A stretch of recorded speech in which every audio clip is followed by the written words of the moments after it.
What up, what up, what up? I'm trying to find my remote. Hold on. Shut this TV off real quick. All right. Just got back from my brother's rehearsal dinner. He's getting married tomorrow, which is awesome. But huge rumor today. Huge news. And by the way, this is not a smokescreen.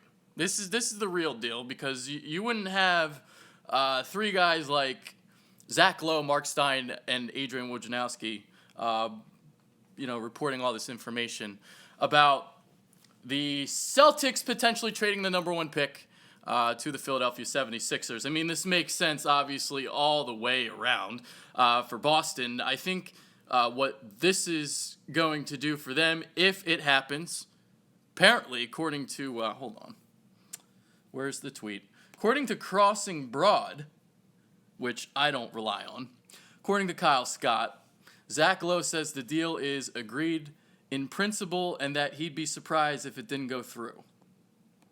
So there you go. But okay, so this was all right. So this is a tweet that Kyle Scott posted, and it was something from SportsCenter. So Zach Lowe says the deal is agreed in principle, and he'd be surprised if it didn't go through. So, and what I'm reading is it might only take one pick, just the third pick and a future first, and that's it. That would be insane.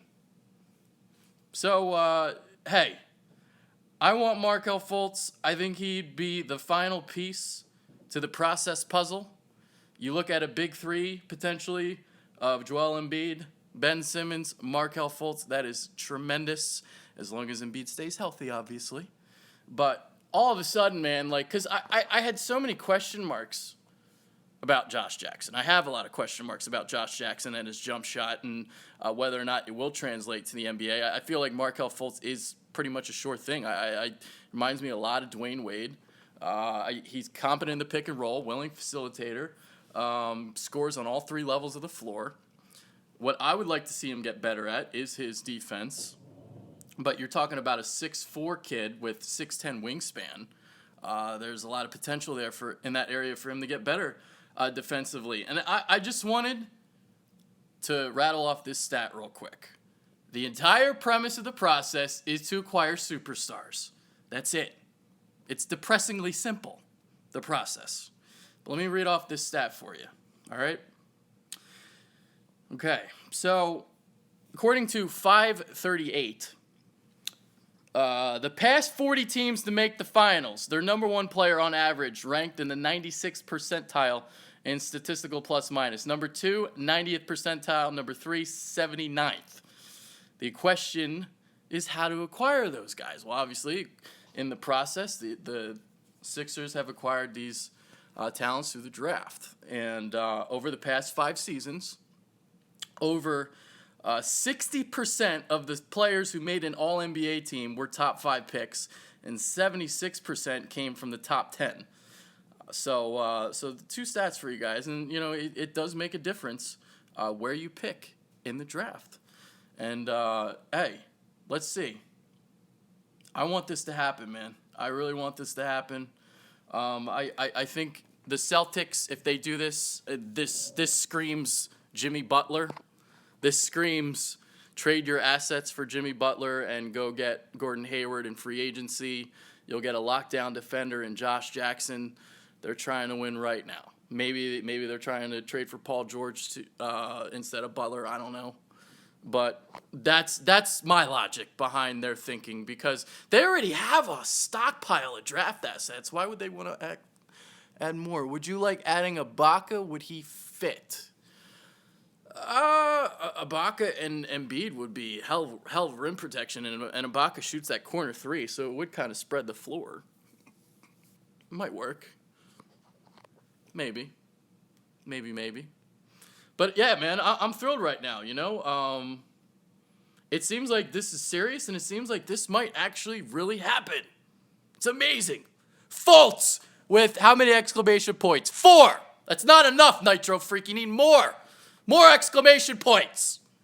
This is awesome. This is great news. Like, literally. You have your point guard, you have your shooting guard, and you have your center. You have your big man. This is beautiful. I think we should re-sign Ilyasova. Maybe. Maybe. Fultz is coming in for a workout Saturday. I heard he might come in for a workout Saturday. Is that officially confirmed now? Like, I heard, like, the talks were so serious that he might come in. That's what I heard. So, yeah, I mean, I don't have much else to say. Like, we've talked about Fultz extensively. This was, yeah, I think. I'm trying to remember what that was. My bad, dude. I forget what you were saying before. Anyway, not much else to say. Get the deal done. Yeah, I mean, this is honestly something that's worth overpaying for a guy like Markelle Fultz.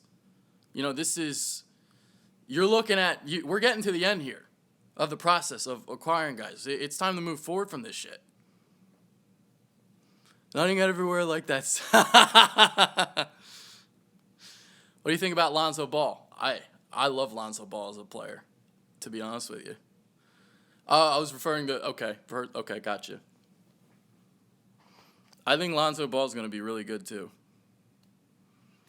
Big three of potentially Embiid, Simmons, and Fultz. That's a pretty talented young trio there. See how Josh Jackson turned out to be good for the Sixers. After all, he's got to be some type of good if the Celtics are willing to grab. Okay. Well, some of the reasoning too is you already have a backcourt where you have Isaiah Thomas and Avery Bradley, and like this, trying to add Fultz in that situation, not that it puts a wrench into things, but there's some important decisions you'd have to make with Isaiah Thomas if you draft Markelle Fultz. Now, if you get Josh Jackson, you can keep those two guards around. Even though I do think they're going to go for Jimmy Butler pretty hard with these picks.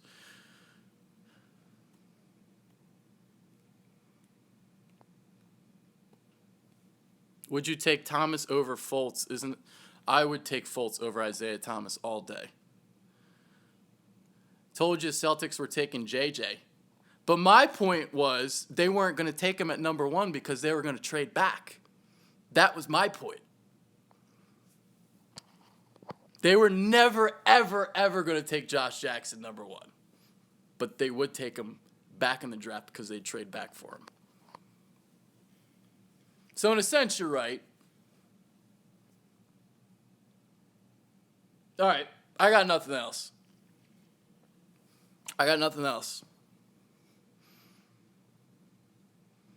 No, literally, we argued about it. That's literally what I said. I said the only way he's getting drafted by the Celtics is if they trade back for him. And that's what happened. And that's what might happen. They took Jaylen Brown. Yeah, that was a bad pick last year. I wasn't a big Jaylen Brown fan. They overreached for him.